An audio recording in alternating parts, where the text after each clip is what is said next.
maybe you're living above your means. And yes, I know that is that's a phrase people hate. My generation and even the younger generation after me hates hearing. So I'm not here to deny that the cost of living has raised, the cost of just everything. I see it. I'm not denying it or anything like that. And I know commonly my generation likes to blame the boomers.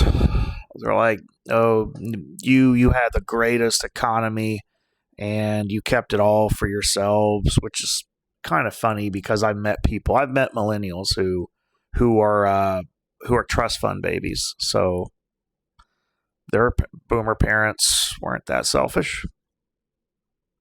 I come from a very generous family, so both my parents, and my elders that are our elders that are still with us, I come from a very generous family. We don't, and I've done my best to be as generous in return. I've had relatives that were in between homes stay with me before, and vice versa. There's definitely been times I've stayed with an uncle or during certain times. But I definitely don't deny that there's plenty of boomers out there who love to criticize but offer no solutions. But I will say this though, I don't believe in stereotyping an entire generation. Okay, but I will say this though. One thing I definitely learned about the boomer generation, they didn't have what we have. Okay. There's plenty of things like times have changed. So can we really compare the buying power that we have now that they had then when really the economy and just the world has changed? Because they didn't have a phone with these things called apps where you could literally do anything. I mean, I'm recording on an app right now that I could just say whatever the fuck I'm thinking and broadcast it to the internet. People watch them. Well, some people watch them. But if enough people watch them, I get paid. That wasn't a thing. There are apps that you can get on as long as you have a vehicle. You can deliver food and get paid that day. You can pick people up. You can be your own taxi driver. You can be your own food delivery driver. Now, you're not your own. Clearly, you work for an AI app, which I'll talk about that in another video. You're technically working for AI, but you have the ability to get paid that day. So if you can't find a job, you have that option. Or if you don't have time for a second job, you can just do that anytime you want. They didn't have that. So all this technology we have, boomers did not have. And I think we take that a lot for granted. I will say this, though. One thing boomers did not have that we do, they did not have half the temptations and distractions. Couldn't just sit on your couch and stream movies for free.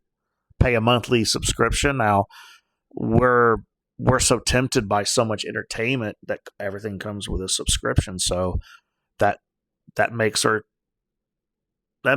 monthly expenses higher, right? Yeah, there's just so much more marketing and corporate marketing and these gadgets like iPhones and tablets and so much more. And then you can finance anything. You got Klarna and Afterpay, but you get the item immediately. You just pay here, and there. And so to us, spending money that we don't have is how we get through the struggle of being broke. And as we say, so when I say, man, when I look around, and I'm guilty of this too, I've had to really push myself into a corner and say, stop. Cut down your spending, cut down your expenses, save and invest more.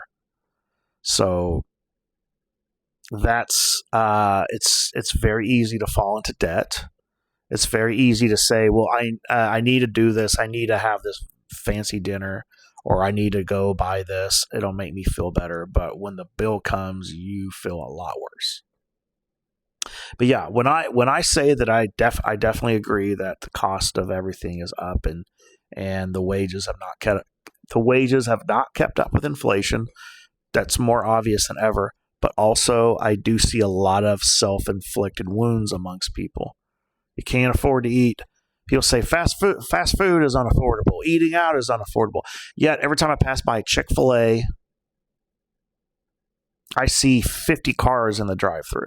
Every time I go to a restaurant, it's fucking packed.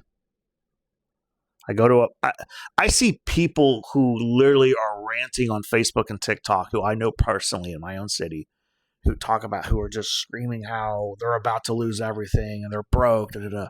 The next night I see them at a bar. And it's just like, there's just a lack of priorities. And yeah, I think I will look at you like my financial issues that I have from time to time. I can look back and say, well, I look at my spreadsheets. I'm like, well, look I'm making well enough money. Where'd it go?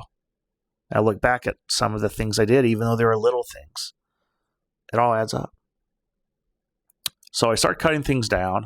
Started going to the grocery store more, and I'd get enough. I live by myself, so I get enough for me to have a lunch and a dinner. And I'm simple. I'm very simple. So I can spend about $50, on a Sunday evening. That'll feed me for the majority of the week, and I will cook and eat at home. If for some reason when I go out to go to work, I'll just make a sandwich or something, or like a sub. Keep it in a, you know what I mean? Get a Tupperware and put it in a bag. Put some ice packs in there. If I'm trying to keep it cold, and eat that. Friday I could eat out, and on the weekends when me and my girl go out, I'll have extra money where I can go do that without having any type of fear that I'm gonna be broke by Monday. So, and there's I've had to cut down on business expenses, not just personal. I've gotten rid of so many subscriptions I really didn't need. There's only I think the only subscriptions I have is Screambox and Cranked Up, and they're both like 5 or 6. I got Shudder as well, so I love my horror movies, but those subscriptions are very cheap. I got rid of HBO Max. I use someone else's password for Netflix. I don't even watch Netflix that much. Tubi, I have the free version. I get on Tubi probably more than anything. But anyway, I'll continue. I'll make a part 2 to this. I have so much to say about living and just how we don't need half the shit we spend money on. And I think today's generation, we need to really be honest with ourselves. And it's true. I threw away so many clothes that I gave it to Goodwill. I realized that what was said is true. You only wear 20% of the clothes you own. Oh, God. Okay. I'm going to have to make another video on this. I have so much shit to say. But anyways,